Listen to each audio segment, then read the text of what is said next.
Hello, I'm Ollie and this is CriminOlly, where I talk about crime, pulp, horror, that kind of thing. Today, a bit of a mishmash. It's my weekly wrap-up.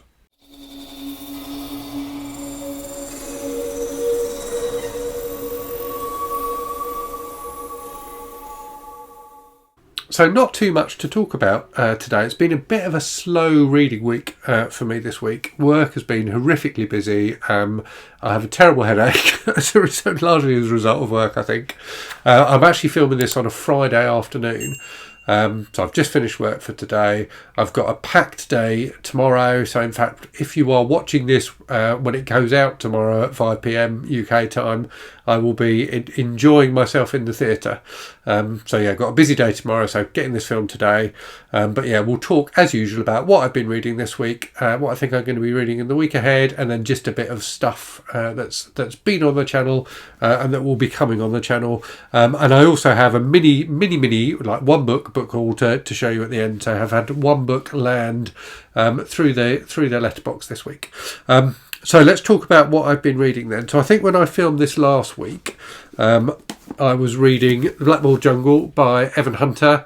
So I finished this. I've done a review of it, which went up in the last week. I really like this book. There's one major problem with this book in terms of its representation of rape.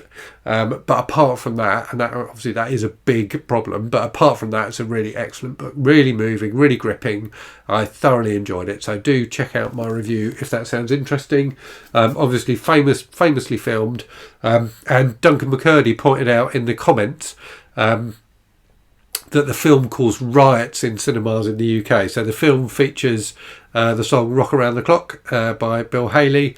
And apparently when that came on, people in the cinemas were so excited they rioted. So that shows what the 50s were like in the UK.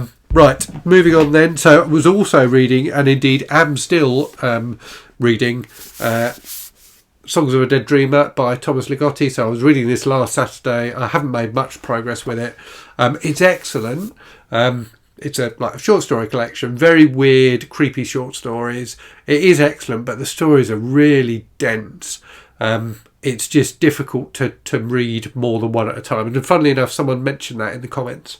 They said their recommended way to read it is to read one story, then go away read something completely different, and then go back and read another story. And that's kind of what I'd ended up doing anyway. So I need to finish this by the end of the month. I'm about halfway through. So it's really, really good. But yeah, I haven't made much progress with it this week. Also read then Crash by J.G. Ballard, and again I've done a review of this which went up during the week. So a very strange kind of dystopian weird sci-fi novel. It's not really sci-fi. No, it's not sci-fi at all. And it's interesting because Ballard is described often as a sci-fi author, and I guess he kind of is. But it's almost like he writes about slightly alternate realities, and this book is about a group of people who get off on car crashes, really. So it's not exactly an alternate reality, but there's something slightly otherworldly about the world he describes. Anyway, I'm rambling on a bit. It's really excellent. I did a review. Check out the review if you're interested. It's definitely a disturbing book, but a very interesting one. I then read Cunning Folk by Adam Neville. So I've been meaning to read Adam Neville for ages. Really glad I got around to this. A fantastic British horror novel. So it feels really British, but it's deeply, deeply creepy. So about a young couple and their daughter who have bought this kind of falling apart house in the country and moved there with the intention of renovating it. Their neighbours are an absolute nightmare, so they're like neighbours from hell, and there's all this kind of weird folk horror, folklore type stuff going on as well. So really, like, genuinely creepy at times, really atmospheric.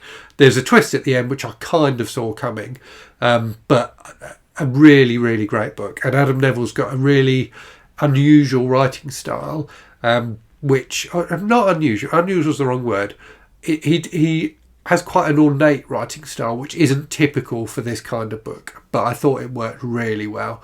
He really wrings every ounce of atmosphere out of the scenes he's describing. So definitely recommend this, and we'll probably do a review of it soon. So I'm currently reading, and I'm being lazy here, and I'm just going to show you my Kindle so I don't have to put up an image of the screen, the cover, when I'm editing. So I'm reading Snow Crash by Neil Stephenson, his very famous kind of near future sci-fi novel, which invented the term the metaverse, which Mark, what's he called? I've forgotten his name, the Facebook guy. It's terrible, isn't it? It will come to me later. Anyway, you know who I mean. Which he's adopted for the work he's doing with Facebook on virtual reality. So I'm only about 3 or 4 chapters in, but really enjoying this so far. There's a real lightness of touch to the writing, which surprised me. I was expecting it to be quite heavy. It's my first Neil Stephenson book, and he's got the reputation for writing these really big, really complex books, hasn't he? And this one's quite long. It's like getting on 500 pages, I think, but really entertaining so far, and really quite amusing, as well as being quite gripping and fascinating. So that's what I have. That's what I have read and what I am currently reading. I think before the end of the month. So obviously we're getting towards the end of March now. So I need to finish the Ligotti book and Snow Crash, and then the other couple of things I had in my TBR are The Yellow Wallpaper, which is a short story but supposed to be very creepy, and a book that I've forgotten the name of, but which conveniently I have here. Hold on. I think everything might fall over if I move this. Which one was it? It was Beast in View by Margaret Miller. So yeah, really looking forward to reading that. It's supposed to be excellent. And then if I have time, I might try and squeeze in something else before the end of the month. And then April obviously will be the last month of my my 50 books to read before I'm 50 challenge. So turn 50 at the end of April. So I need to get the rest of the books in that challenge read. I think there are still at least 20 that I need to get through.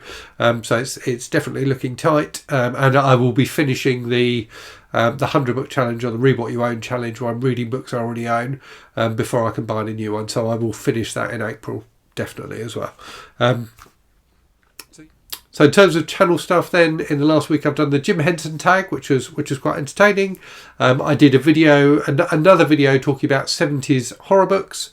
I did a video talking about books I've got on my Kindle, just kind of random selections of books on my Kindle. As I've said, I did reviews of Crash and Blackboard Jungle. And I did a video about whether I should slow down my reading. In the week ahead, because I've been so busy at work, I'm a bit behind in my planning. But I think I'm going to do a video on Sunday about translated fiction. I'll do my April TBR video at some point during the week. And as I said, I'll probably do a review of Cunning Folk as well, and we'll see what else I can fit in. I'll definitely try and do a video every day, but not quite sure what they'll be yet. If there's a tag video that you particularly like me to do let me know in the comments, and I'll see if I can do that one.